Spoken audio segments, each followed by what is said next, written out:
Kalau di dunia sekarang menteri termuda ketiga. Lu sekarang? Iya. Dari pertama dilantik sampai sekarang udah turun 8 kilo. Serius lu? Serius. Wah, ini serius. 8 kilo. Motivasinya dari netizen. Paling bener berarti itu. Kita tenis meja nih men, baru-baru ini panas banget ya yang gue dengar. Nggak masuk SEA Games kan bro ya? Iya benar. Ini gimana ceritanya bro? Menpora sebelum dilantik ke Pak Erlangga, setelah dilantik ke Pak Erlangga, setelah itu baru ke Pak Prabowo. Kenapa? Tanda-tanda apa kenapa? Itu lu kemarin tuh pas dilantik tuh lu keringat? Masa istana dingin? Panas bro? Panas dulu. Panas. Nah, AC-nya dinyalain deh. Ya, assalamualaikum warahmatullahi wabarakatuh. Balik lagi bersama gue Pasco Semi. Di Jadi Dali. Hari ini gue udah kedatangan tamu istimewa bro. Sahabat lama Bro Menteri. Gue gak ngeri manggil dia sekarang pakai bro. Sumpah, pertama kali tadi jadi menteri ya, gue bilang sama dia, bro, gue masih bisa telepon handphone lo gak? Apa lewat ajudan? Oh ternyata masih bisa. Walaupun dikit-dikit dia oper ke Emir sih. Enggak lah, kita berjalan 3 minggu ini lagi ini banget kan, mungkin awal-awal ya. Jadi wah, kita load. Biasanya kan gue kosong melompong jadwal, sekarang loaded banget. Jadi ya emang harus inilah kerja tim juga lah sekarang. Jadi gini bro, dari awal ya, pertama kali gue kenal Dito itu, gue udah yakin dia ini bakal jadi seseorang. Iya. Dari awal, bener ya, gue selalu ngomong gitu. Iya, selalu ngomong kayak gitu. Lo akan jadi seseorang nanti. Nah ini mungkin menurut gue bukan juga langkah akhir, ini masih langkah awal lah saat jadi seorang menteri. Mungkin dibagi sebagian orang, banyak netizen yang gak kebayang siapa nih Dito. Siapa nih, apaan, bisa apa Dito. Tapi buat gue pribadi bro ini jujur buat gue pribadi, bukan ngolang-ngolang nih men. Ini serius. Lo belum apa-apa itu kan? Iya. Dito akan jadi seorang. Bro, lo ditugaskan oleh presiden menjadi seorang Menpora ya. Ya memang dunia lu banyak banget bergelut dengan dunia olahraga, dunia kepemudaan. Lu pernah jadi ketua umum berbagai macam lah organisasi gitu nih. Dan berbagai macam juga olahraga yang lu bina gitu bro. Kira-kira selain itu apa sih alasannya lu jadi menteri? Selain itu ya? Wah kalau itu gue juga gak bisa jawab bro. Karena itu kan tahu hanya Pak Presiden aja. Iya. Dan di samping memang diajukan resmi oleh partai kan, Pak Erlangga Hartarto. Jadi untuk pertimbangannya dan alasannya ya pasti pimpinan kita sudah ada pertimbangan yang kuat lah. Pertimbangan kuat ya. Normatif ini semenjak jadi menteri ngomongin normatif ya. Agak-agak normatif ya gitu ya. Main aman gitu loh. Aman. Bro, Golkar gimana sekarang? Baik lah. Baik. Mantap dong. Mantap. Gak kangen? Pasco ini waketum saya dia. Ketua umum AMPI. Waketum paling aktif waktu itu. Yang paling nemenin saya mulu ya Pasco ini. Iya. Tapi gini men, gua agak canggung ngomong men ya. Menteri masa sekarang Gak apa-apa bro, yang juga menteri pemuda. Menteri pemuda ya. Lo adalah menteri termuda di Indonesia Hari dalam ini sejarah ya. Enggak, setelah reformasi. Setelah reformasi ya. Ada lagi sebelum itu ya? Ada 32 tahun juga. Siapa? Wah, namanya ada di Kemenpora juga tuh. Menpora pertama itu ya. Menpora pertama ya? Iya, Menpora pertama Tapi zaman Soekarno. Di Dubai itu kelahiran 93 ya? Dubai 26 tahun kok nggak salah menteri Menporanya ya. Iya sama apa gitu di Dubai itu. Kalau di dunia sekarang menteri termuda ketiga. Lu sekarang? Iya, setahu gua. Gokil. Apakah kata-kata muda itu selalu bisa menjadi sebuah kekuatan atau handicap ya bro? Yang antara dua itu dibilang kekuatan bisa juga karena kan ya jadinya kita mewakili generasi muda kita kan. Itu menjadi suatu modal dan juga ya relevansinya jadi dekat kan, kayak menteri pemuda, gua muda, lu muda, jadi kita kan frekuensinya sama. Jadi handicap juga bisa dibilang handicap karena mungkin dianggap jam terbangnya kurang. Jadi ya apalagi ini dunia pemerintahan dan politik di mana sangat panjang sekali prosesnya kan. Ya Pak Vasco ngerasain lah bagaimana jadi petarung muda. Iya. Tapi lo ini gini men, jalan lo selalu menarik ya. Ya menarik banget lah. Tapi nggak usah kita ceritain di depan kamera lah ya. Apa sih target lo bro sebenarnya saat lo diperintahkan? Lo udah dengar desas-desus sebelumnya kan Dito Aryo Tejo ini akan jadi menteri. Kan yang gue dengar sedikit ya, boleh gak gue baca sedikit? Sebenarnya kalau nggak salah nih, sebelum Jokowi dilantik yang periode kedua ini juga nama Dito juga udah beredar buat jadi menteri sebenarnya. Enggak sebenarnya ini biar teman-teman mungkin banyak yang belum tahu, gue pun mendengar itu sebenarnya. Nama Dito Aryo Tejo ini awal di periode kedua sebenarnya Menporanya Dito yang gue dengar gitu.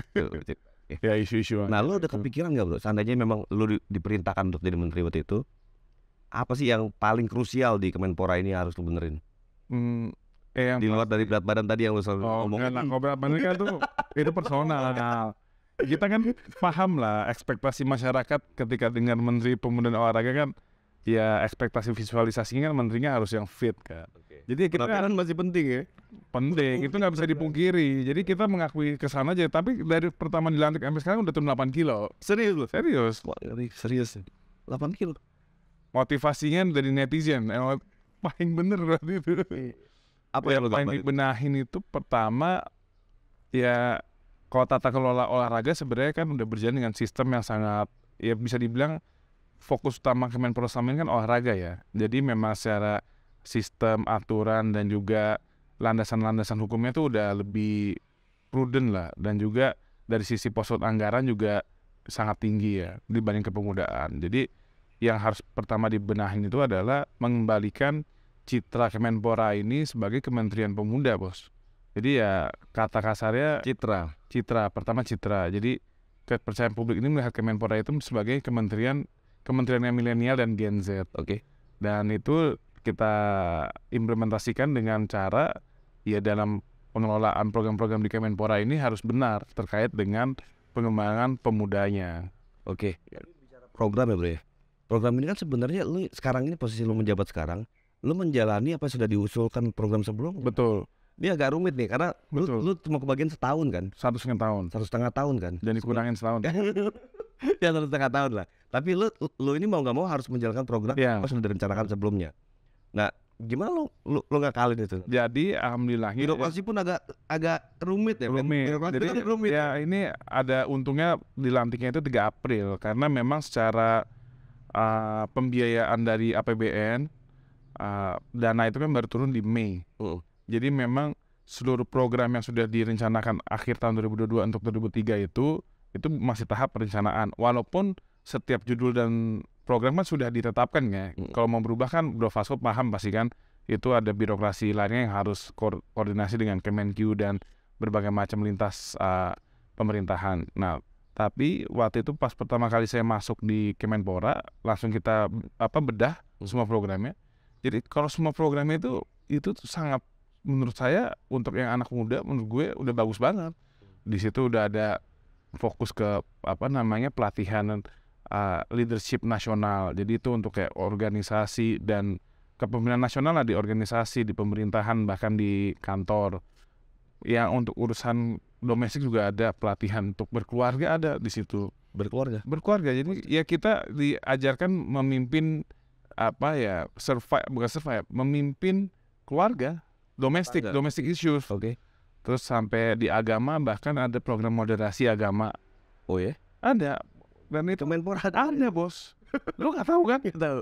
Bahkan ada program seperti dana bergulir UMKM, dana wira usaha muda, itu ada semua, bos.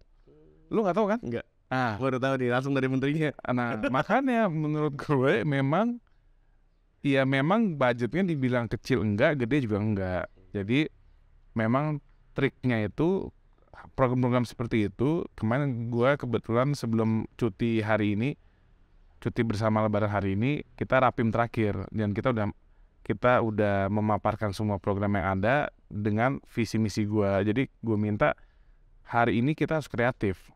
Misalnya apa lu arahin waktu itu? Visi misinya apa? Intinya gini, kalau yang kayak misalnya tadi beberapa program pemuda ya, itu kan anggarannya dianggarkan kecil, tapi nggak kecil juga, sebenarnya gede. Jadi misalnya wirausaha muda misalnya nih, ini contoh, dianggarkannya budgetnya 5M misalnya nih, ya gue bilang, nah mulai hari ini program-program seperti ini kan sangat relevan dengan anak muda. Saya minta dari yang sudah ada di TKM 5M jangan stop di situ. Nanti tolong laporkan ke saya, nanti kita pikirkan bagaimana kegiatan 5M ini saya cari kolaboratornya, mitra-mitra yang bisa untuk menambah program ini lebih besar. Oke. Jadi boleh. kreatif, boleh dong. Oke. Boleh. Swasta dikombin dengan program. Boleh dong. Sponsor gitu. Malah lebih bagus sebenarnya. Iya. Ya mungkin selama ini kali ya, karena fokusnya kan olahraga. Yang muda tidak terlalu fokus, jadi ya selama ini jalankannya apa yang sudah direncanakan ya di Anak-anak muda kadang gini bro ya, melihat sebuah sosok Kemenpora, bukan Kemenpora, kementerian ya, Kementerian Pemuda dan Olahraga ini, melihatnya sesuatu yang sangat old school gitu ya. Dengan pola digitalisasi yang berkembang sekarang, gimana pandangan lo bro? Ya itu makanya itu yang tadi gue bilang, itu secara simbolik kita harus secara cepat mengembalikan trust publik ini ke Kemenpora sebagai kementerian anak muda yang relevan dengan millennials dan Gen Z. Makanya mungkin kemarin kalau lo ikutin IG gue atau di Kemenpora, ya kan, tiba-tiba nggak lama gue setelah dilantik, tiba-tiba The Massive mau ke Amerika, pressconnya di Kemenpora. 3T48. Iya, terus The Massive ngasih kejutan akustik ke pegawai. Dilanjut lagi Habib Hussein Jafar, ya kan, tiba-tiba datang kasih khotbah. Ya tiba-tiba kan ya, lu kuat lah. Makin tiba-tiba. Terus IDN Media Group bawa JKT48, mereka komit untuk bantu peremajaan Kemenpora. Jadi gebrakan-gebrakan itu yang berupa simbolik sengaja gue lakukan untuk internal, biar para pejabat dan keluarga besar Kemenpora internal itu juga bisa langsung memahami apa itu daripada kita ngomong teori-teori, ya kita tunjukin langsung. Ya. Gitu.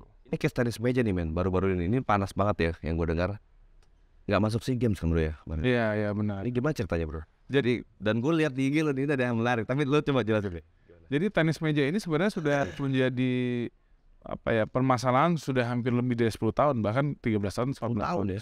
Pecah ini organisasi. Pecah organisasinya. Jadi karena pecah organisasinya ini, setiap kali multi event internasional itu pembinaan atletnya tidak jalan, dan juga jadinya pas pengajuan atletnya ini tidak bisa, karena kan masing-masing mengajukan, jadinya dispute. Jadinya dengan sangat berat hati selama ini ya tidak diberangkatkan. Udah 3 SEA Games ini tidak diberangkatkan. 3 SEA Games. Oh, udah 3 SEA Games ya? 3 SEA Games. Kok isunya kayak baru sekarang ini aja nggak berangkat ini? Sejak di Kemenpora nggak berangkat. Kok jadi kayak gitu? Udah 3 SEA Games. Nah, 10 tahun. Tapi setelah 10 tahun itu di IG story lo gue lihat lo dudukin tuh. Iya. Para stakeholdernya. Ya. Itu gimana ceritanya? Para masing-masing ketua umumnya. Iya. Iya, makanya karena kan dari kemarin pas info nggak berangkat itu, para atlet tuh banyak yang DM gue gitu. Terus gue alhamdulillahnya langsung gue tanya aja kronologis, dan bahkan kemarin kita kedatangan atlet Olimpik tenis meja senior. Jadi udah dapat banyak masukan. Makanya dari situ udah dapat dasar, ya gue langsung memberanikan diri undang Pak Komjen Ugreseno dan juga pihak satunya Pak Peter Layardi. Apa yang terjadi? Iya. Di rumah dinas ya? Rumah dinas. Ini ada dokumen yang mana dokumennya. Tapi jangan dilihat isinya, ini aja. Lumayan lah. Sneak peek. Apa tuh kira-kira kesepakatannya? Kesepakatannya, alhamdulillah ini udah dua-duanya tanda tangan bro. Ya kan? Mantap. Wede. Ya, mantap. Gua pihak. Jadi intinya satu di tangan. Kalau udah beneran. Kalau pemerintah itu tidak boleh mengintervensi cabang olahraga sebenarnya. Jadi kecuali para masing-masing pihak meminta ke kita. Alhamdulillah hari ini mereka udah sepakat, mereka meminta menyerahkan ke Kemenpora untuk penyelesaian. Jadi ini biar kita bisa langsung atur lah untuk pengembangan atletnya, secara pengembangan atlet maupun organisasinya. Ya tadi sih standar lah, pas datang satu-satu cerita versi masing-masing. Cuma kan kita ada pengalaman nggak bro di Golkar? Iya, Golkar tuh tiap tahun munaslup dulu.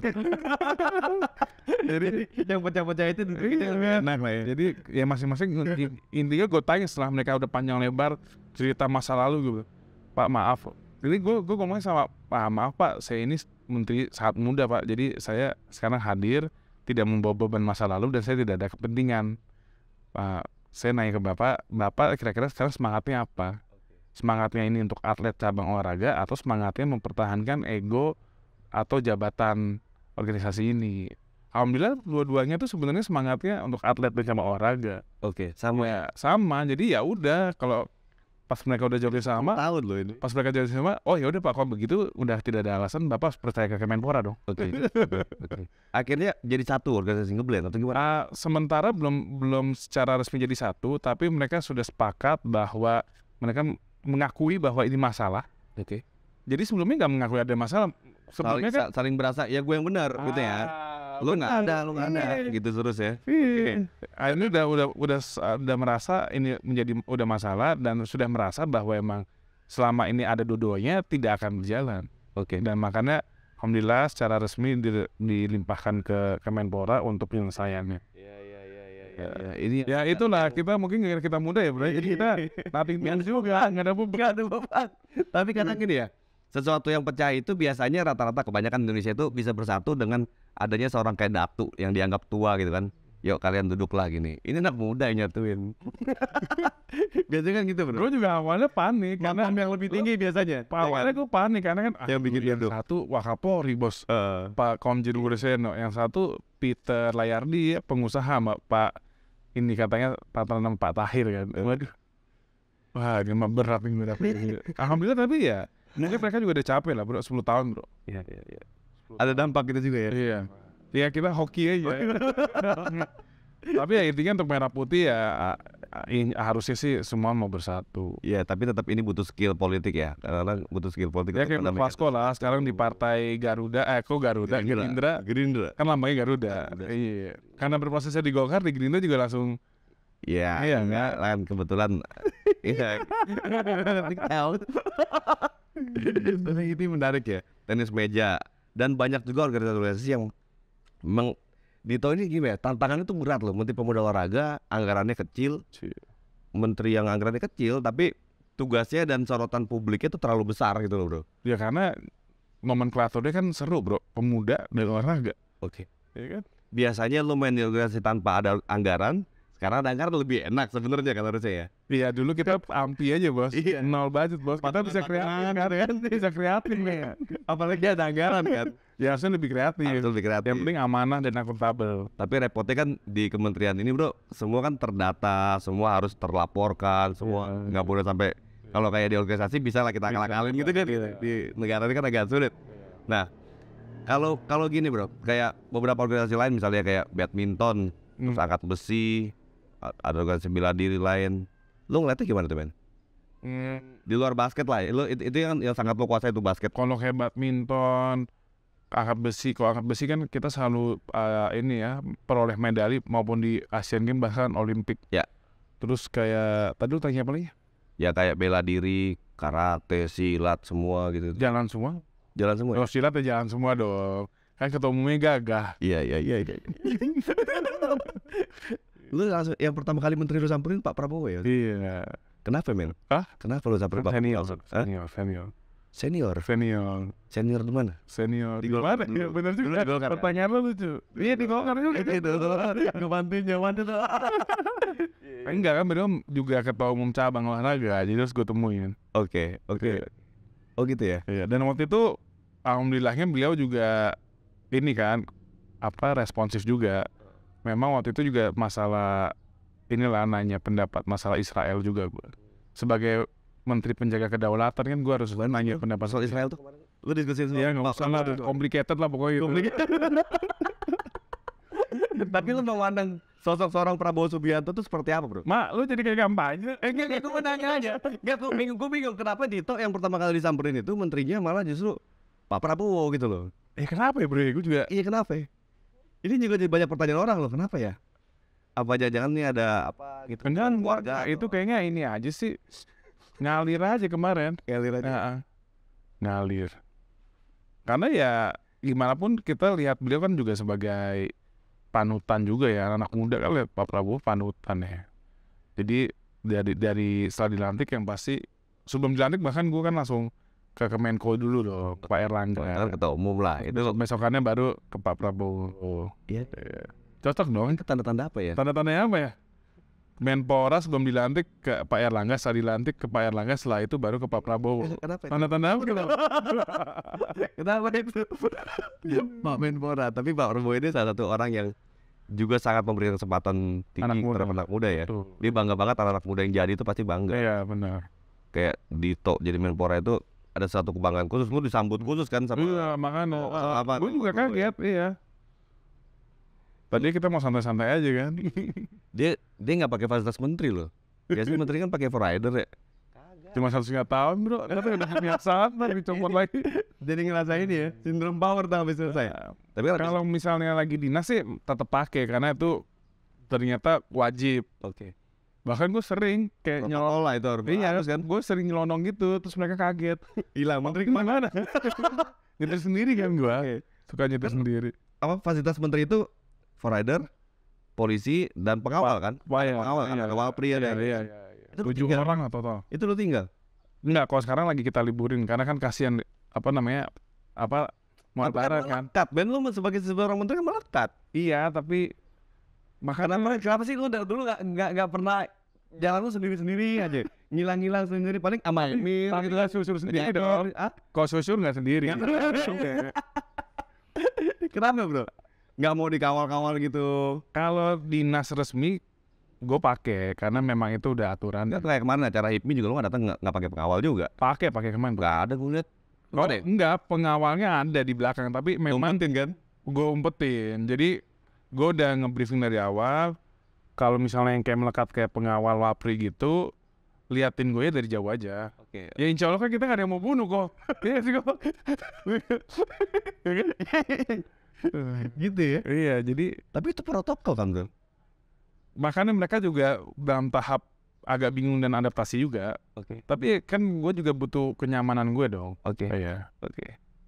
Habis kan nggak enak juga kayak misal lagi acara HIPMI gitu, terus kalau ada pengawal itu, terus pas gue misal turun dari panggung habis pidato, terus tau gak sih lo kayak gitu-gitu kan? Tapi lo menteri men. Iya, tapi kan kita juga seusia, segenerasi. Kita kan nggak boleh ada gap. Yang bukan menteri aja pengawalnya banyak juga ada kan? Iya kan? Tapi lo protokolnya memang harus begitu. Iya. Enak banget ya protokolnya di Torre Tejo ini ya. Pusing pusing nganggur dong sekarang berarti. Enggak ada yang nganggur juga. Enggak. Apa jangan jagain Emir sekarang ya? Bro, Dito itu manusia kayak gimana sih? Iya apa adanya aja. Kan lu kenal gue. Iya gue kenal lu, tapi kan temen-temen gak kenal. Iya lu jelasin dong. Jelasin gue. Jadi Dito Tejo adalah Dito tuh gimana yang lo lihat dari teman-teman? Ya gede yang pasti bentuknya ya. Gede bentuknya. Jadi orang suka mikir gue itu songong atau sombong. Oke. Terus tapi ya gue sebenarnya orang yang sangat terbuka. Terus ya senang berkawan dan semangat gue selalu ingin membantu orang selama gue bisa.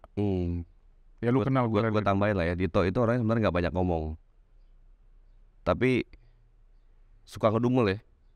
Gak banyak orang tapi suka ngedumel gitu. Ngedumel di lingkarannya gitu. Oh mau begini lah, beresin, nah gitu. Gitu. Itu tuh. Kalau Indonesia absen atau nggak ikut dalam 5 cabur SEA Games itu bro 2023 ini, kira-kira peluang terbesar kita bro di apa aja misalnya? Kita mungkin nggak bisa dapat. Peluang sih sebenarnya masih banyak, tapi yang tadi 6 cabur itu maksudnya itu bukan kita absen. Jadi 6 cabur yang kita ikuti di SEA Games Vietnam, Hanoi kemarin. Hanoi itu Vietnam kan? Di kemarin? Yang Hanoi, Hanoi. Itu dari 6 cabur itu kita mendapatkan 39 medali emas. Nah, di Kamboja semuanya itu tidak dipertandingkan. Enggak, tapi sebenarnya itu privilege dari tuan rumah. Oke, tapi ya. Jadinya kita jadinya ya itulah tantangan tersendirinya bagi kontingen Indonesia ya itu. Kita mulai dengan udah pasti kehilangan 39 medali emas. Kalau gitu besok kalau kita tuan rumah kita bikinnya pertandingan bola bekel gitu bro. Bola bekel. Iya bisa. Kan? Nah tapi memang emas banyak. Memang yang agak ininya lagi. Jadi 6 cabang olahraga itu kan itu olahraga individu. Mereka ganti dengan olahraga beregu. Oke. Jadi otomatis itu yang gue sampaikan kemarin. Jadi jumlah kontingen atlet kita naiknya lumayan, ada 100-an. Karena yang tadinya olahraga individu jadi olahraga beregu. Kira-kira estimasi lo, ini ramalan dari seorang Menpora, dapat berapa emas kita besok? Kemarin kita udah menargetkan di 60 emas dengan asumsi 60. Kita kemarin 69. 69. Oh sorry 69. Iya. 60 turun. 60. Tapi dengan 60 itu dengan nomor yang ada ini kita tetap mempertahankan di peringkat nomor 3 seperti SEA Games yang terakhir di Target itu. Target peringkat nomor 3. Iya. agak ini ya, nggak bisa nomor satu kita bro. Satu, ya kita realistis belum. Realistis ya. Realistis. Kecuali kita tuan rumah pasti satu. Oke. Jadi kita harus sering jadi tuan rumah gitu ya. Nah dari Kemenpora ini bro, Menteri Pemuda Olahraga, banyak ini ya kejadian yang memang miris di dunia atlet itu bro. Orang tua banyak yang melarang anak-anaknya menjadi profesi sebagai seorang atlet. Dan nyatanya memang atlet ini masa depannya agak kurang di Indonesia. Iya betul. Lu ngeliatnya gimana nih bro? Ya itu pertama memang ya kita juga harus melihat bahwa negara kita kan secara budgeting kan masih jauh misalnya dibanding dengan Eropa atau Amerika ya. Jadi memang kalau segi pembinaan negara ke olahraga itu pasti tidak bisa sebesar mereka, dan juga ekosistem olahraga yang menjadi industri ini kan masih terbatas ya, masih mungkin bisa dibilang hanya di basket, bola, badminton gue belum bilang itu industri, tapi volley dan badminton lah. Jadi untuk cabang olahraga yang lain itu masih benar olahraga yang sangat masih menempel dengan pemerintah banget. Dan juga usia atlet ini kan maksimal 35-40 itu udah sangat tua.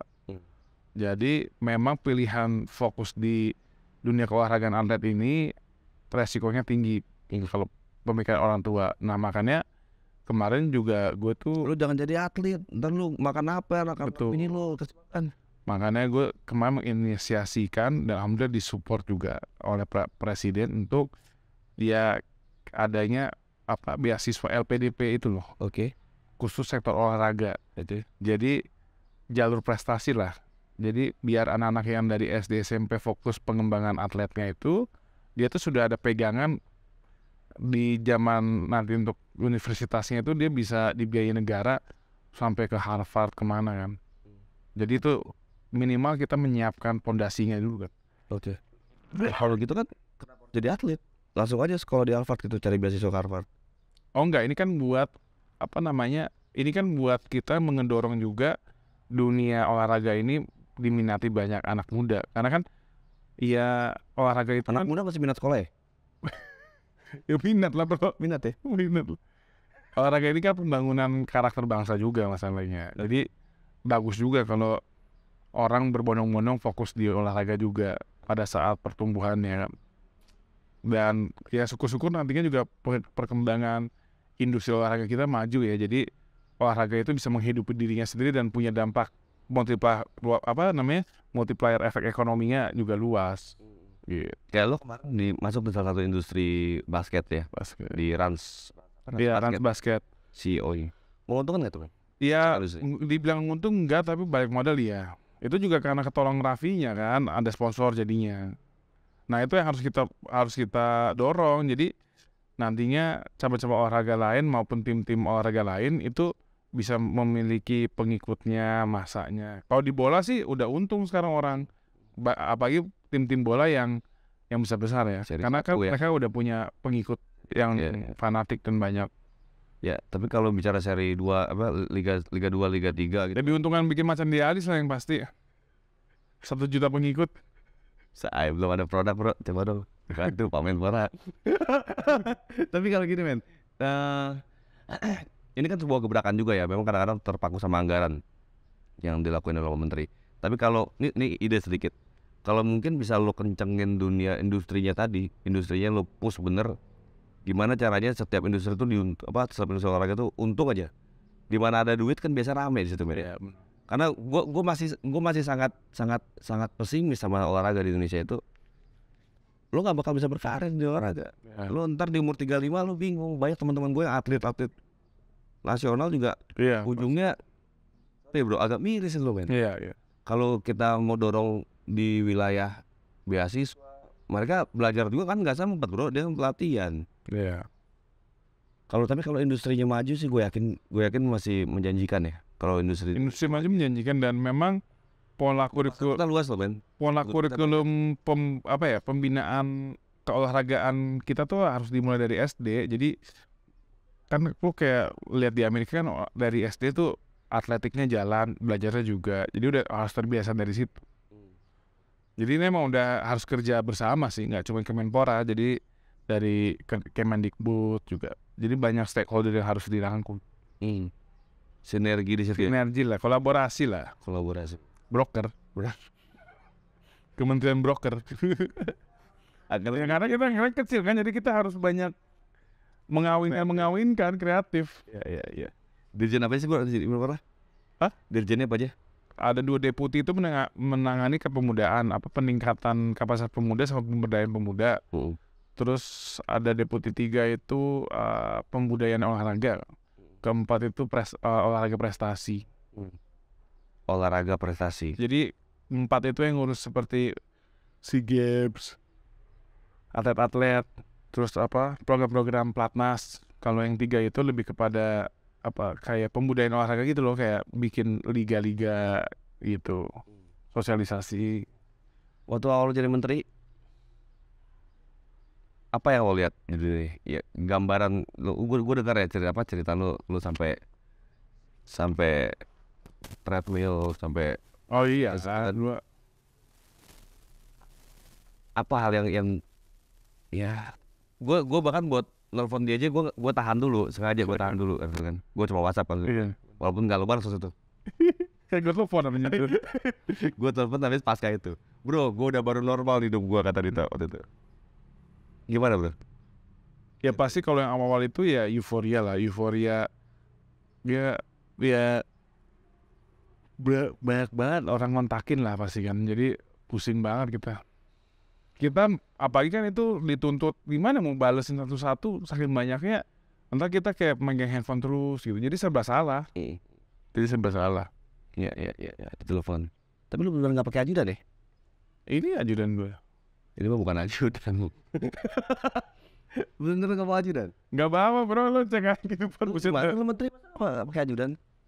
Ada protokolnya emang itu harus wajib. Kan libur lebaran ya Allah, lo Bener-bener harus gila ya, ajudan nggak boleh tahu nih itu kemana gitu. Bukan, gue ninggalin. Enggak, karena seminggu gue bilang seminggu ke depan udah pada libur aja. Ajudan 2 dong. 7.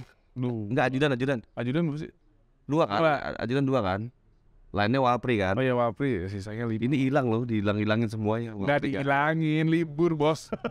Mereka punya keluarga. Tapi kan mereka bertugas buat negara. Ngawal itu, ini ngawal negara Pak. Gimana sih? Insya Allah buat negara. Insya Allah. Makanya nih penonton yang macam Diales harus selalu jagain Dito. Iya. Insya Allah lah. Bro, kemarin di Lampung nih, pemuda juga nih. Memang pemuda semua dikait-kaitan sama pemuda nih. Kes Lampung kemarin. Bima. Iya, yang seorang pemuda mengkritik lah kira-kira gitu. Gimana ceritanya? Lo ngeliatnya gimana? Ya nggak tahu, kan dia kritik. Terus apa sih? Katanya ditelepon ini langsung. Ya dapat laporan kan, akhirnya dilaporin kan? Dilaporin dan ditelepon langsung juga kan? Iya. Lu ngeliat itu gimana? Anak muda boleh nggak sih gitu? Boleh lah. Boleh, kita juga sebagai pelayan masyarakat ya, yang di pemerintahan juga nggak boleh anti kritik intinya. Nggak boleh anti kritik. Jadi walaupun itu siap dikritik. Itu walaupun yang gubernurnya kan satu keluarga juga, cuman ya gitu ya. Agak hati-hati ada menjawabnya ya. Kayaknya. Tapi ini kan anti kritik, harus nggak anti kritik. Bukan anti kritik, nggak boleh anti kritik. Dia tuh boleh dikritik? Boleh lah, kalau lihat aja sosmed gue kritik semua gue jawabin. Enggak lah, udah banyak pujian di sosmed tuh sekarang. Kagak, kritiknya juga banyak. Tapi kadang kritik tuh dipelihara juga men. Iya. Biar rame. Tapi enak lah, maksud gue. Ya emang menurut gue jadi pejabat megang sosmed tuh berguna banget ya, karena informasinya tuh langsung lu dapetin banget. Iya. Lu dapet data langsung. Dan valid ya. Valid. Iya. Ya ada juga yang nggak valid, cuman kan minimal kita udah dapat pemicunya lah. Itu lu kemarin tuh pas dilantik tuh lu kering nggak? Masa istana dingin, panas bro? Panas lu. Panas. AC-nya dinyalain deh. Segitunya anggaran diminimalisir kayaknya. AC dapat dikecilin. Mungkin karena nggak rame ya, jadi Pak Jokowi mungkin sukanya, iya kan mungkin preferensinya beda-beda. Gitu ya. Iya. Pas deg-degan juga lah. Gue ya campur baur tuh gue udah mau pingsan itu. Makanya kalau lihat gue yang gini kepala tuh, itu karena gue udah kunang-kunang. Terus gue lihat Pak Jokowi tuh udah kayak gini-gini bro. Terus makanya gue langsung giniin, terus gue fokus lihat Garuda di atas ya. Kan gak lucu bro kalau gue pisan. Iya. Itu dia langsung sorot itu kalau gitu. Tapi lucu-lucuan boleh juga sih. Lucu-lucuan. Bohong gitu kan. Di prank presiden. Lu bawa anak di situ ya. Dan pidato lo pertama kali bener-bener menurut gua bukan seperti pidato normal di menteri-menteri yang terlalu formal. Lo bener-bener yang di mana nih yang lu datang sertijab ya? Ya pertama bukan sertijab, yang pertama kali harus dilantik. Oh ini yang doorstop Itu ngalir banget sih men. Ya orang gua nggak disiapin apa-apa gimana kok kagak ngalir. Pokoknya gua mau ngurusin badan gitu kan. Enggak, itu gua tambahan di ujung. Kan lo harus ngurusin badan sih bro. Harus lah. Ngurusin pemuda olahraga. Oh iya itu dasar lo. Lu udah mau buka nih. Lu udah mau buka? Lu buka di mana sih bro? Ke rumah lah. Di rumah? Mumpung lagi libur. Iya. Ada libur ya menteri? Seminggu ini kan cuti bersama pemerintah. Mudik kapan? Enggak mudik. Gak mudik ya? Semua keluarga di Jakarta. Bro, gue bahas dikit soal Golkar boleh gak? Boleh. Hah? Gak offset gak? Kagak. Pak Erlangga jadi maju gak? Maju apa? Presiden. Iya maju lah. Jadi itu kan keputusan musyawarah nasional kita, Munas. pasti maju tuh? Pasti maju. Tapi kan juga bisa dilihat lah dari komentar senior-senior kita kan, dinamis masalah pasangannya apa. Atau kalau bareng sama Pak Prabowo mungkin gak ya kira-kira? Iya. Mungkin gak? Kompak sih ya, Menpora, Menhan, Menko Ekonomi. Gitu ya? Ya. Lu berapa lama kenal Pak Erlangga bro? Pak Erlangga udah dari kecil sebenarnya. Dari kecil. Dari zaman beliau masih anggota dewan? Dari gue kecil. Kan family friend memang. Oke. Jadi zaman dia masih jadi anak menteri? Iya. Gitu? Ya tapi itu gue juga masih bayi mungkin. Ya, intinya kalau keluarga sih udah kenal dari lama banget. Iya. Jadi menteri Golkar siapa sekarang? Lu? Ya Pak Erlangga lah. Agus Kartasasmita, AGK, Jerry. Oh Jerry Wamendak. Ampi ini luar biasa ya. Mantap ya. Iya. Ada Menpora, Wamendak. Lu ketemu juga pimpinan DPR, Mas Dev. Jadi ketemu juga. Ketemu gue juga. Sekarang jadi ketemu Ampi. Iya. Alhamdulillah lah kaderisasinya bagus kok. Ampi maksud. Menghasilkan menteri ya? Menghasilkan menteri dan wamen. Dan anggota-anggota dewan. AGK Ampi juga. Ampi juga iya. Jadi kalau teman-teman dari Golkar tuh kalau masuk jadi menteri lu masuk Ampi. Bener. Kalau di Golkar ya. Ya kira-kira gitulah. Bro, ada kriminalitas tawuran nih antar pelajar nih ya. Lu ngeliat konteks itu kan masih terjadi men. Masih terjadi di Jakarta mungkin agak berkurang ya. Tapi di luar Jakarta tuh, di daerah pinggir Jakarta tuh masih banyak banget bro. Itu gimana lo melihat itu men? Gue melihatnya, gue sebagai mantan pelaku gitu. Lu gor asik. Kalau tawuran dulu sama tuh. Bukan TR. Gor kan gak ikut ribut dong. TR banyak ribut kan. Trupala kan pecinta alam. Oke. Gor asik. TR yang lebih kayak. Ya kalau gue sih emang gue Gor anak gaul ya Gor. Anak tawuran ya. Anak gaul. Tawuran itu gue rasa itu apa ya? Kalau gue yang pengalaman gue ya budaya gitu loh bro, kayak seru-seruannya anak SMA. Ya, tapi negatif. Jadi memang energi berlebih anak muda ini harus ada kanalisasinya ke kegiatan-kegiatan yang masih relevan, tapi bisa menyalurkan energi mereka kan. Kan gue lihat tawuran tuh sebenarnya awalnya itu tuh lebih ke keren-kerenan bro, zaman dulu. Cari eksistensi. Bener. Dulu pun gue merasakan kan harus yang paling depan ya kan. Oh dulu gue yang getok dia, gue yang baca nih. Jadi memang eksistensi sih sebenarnya. Gue lihat nggak ada yang serius dari tawuran itu. Maksudnya apa, berantem itu sebenarnya nggak serius. Nggak penting berantem itu. Emang eksistensi. Jadi memang kanalisasi energi itu yang penting. Makanya memang ya wadah-wadah berhimpun, komunitas dan juga kegiatan-kegiatan anak muda itu harus banyak. Tapi kan nggak bisa juga lu kalau misalnya anak tawuran disuruh kanalisasi ikut lomba matematika kan nggak cocok. Enggak, ikut lomba tinju atau lomba misalnya lomba MMA, breakdance. Ini kan maksud gue yang lain lah ya. Iya, yang masih satu spektrum keren-kerenannya lah. Keren gitu kan, masih dibilang keren gitu. Lomba motor, lomba mobil masih cocok tuh biasanya kalau dari tawuran. Apa anak-anak yang nggak tawuran tuh. Jadi karena kurangnya fasilitas untuk mereka bisa ikut itu ya. Menurutku bukan fasilitas. Susah juga ya dibilang, karena kan kayak misalnya gue dulu SMA 6 ya, fasilitas banyak, kegiatan banyak, tapi kayaknya emang kayak budaya dulu aja kan. Agak susah dijawab tuh pertanyaan. Ya. Melampiaskan nafsu anak muda untuk eksistensi. Gue eksistensi karena gue lihat biasanya setelah tawuran pasti langsung pamer-pameran masing-masing tuh. Bener. Wah tadi gue yang ini ya dong. Karena kan biasanya kalau anak muda itu kita lihat kan, kalau zaman pendidikan tuh biasanya dia mamerinnya itu fisik jagoannya kan. Terus naik ke kuliah ke atas tuh biasanya lebih ke materi atau kesuksesan. Fasenya kayak gitu tuh. Juga karena dulu gue di SMA 1 bro kan, SMA 1 Budi Utomo, jadi tiap hari tawuran itu tuan. Iya lah bundut. Dan ini kriminalitasnya makin parah. Gue ngeliat sekarang bro, tawuran pelajar di Indonesia ini di daerah pinggir Jakarta tuh, gue nggak tahu ya, mungkin kalau ada zaman kita dulu lebih ngeri sekarang. Ngeri ya, senjatanya aja gede-gede, kelewang berapa meter gitu kan. Dan bener-bener masing-masing, jadi mereka tuh udah kayak gini, janjian di by WhatsApp gitu kan. Dulu kan temu di jalan aja, temu di jalan sikat, temu jalan sikat. Sekarang udah oke, janjian di titik ini, jadi masing-masing udah bawa barang lah. Sekarang namanya apa ya? Bawa barang semua. Kelewang. OBR. Ada CR-nya nomor 0 gitu kan. Ya ini yang tapi di Budut udah nggak ada lagi sih bro, udah berkurang. SMA 6 juga udah nggak ada gue lihat. 70 juga enggak. Ya. Setahu gue kalau SMA yang di Jakarta sih udah jarang ya. Jauh kurang. Pinggir Jakarta nih, eksistensinya memang perlu difasilitasin lagi. Kalau memang ini men,